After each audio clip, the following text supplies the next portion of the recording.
Hello বন্ধুরা, আজ সকাল 10টা নাগাদ বাগুইআটি কলকাতা এই বাসটি আগুন লেগে যায় এবং পুড়ে একেবারে ছাই হয়ে গেছে। দেখতে পাচ্ছ, যাত্রীরা সকলেই সুরক্ষিত আছে। ফায়ার ব্রিগেড এসছে একটু দেরি করেই। এখন আগুন নেভানোর কাজ চলছে।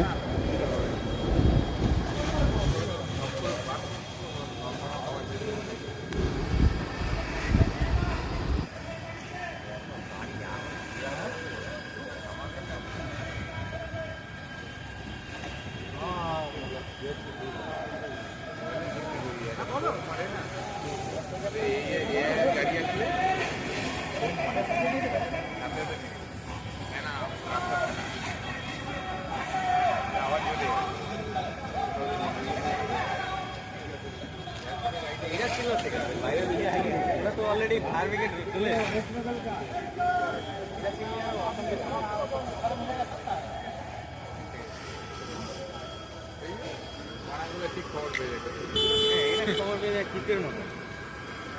অনেক দেরি করে ফেলেছে এরা।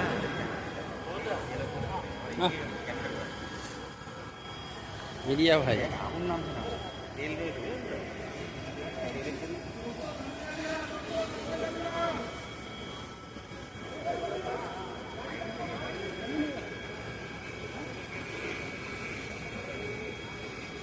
থেকে দেখছি ওরকম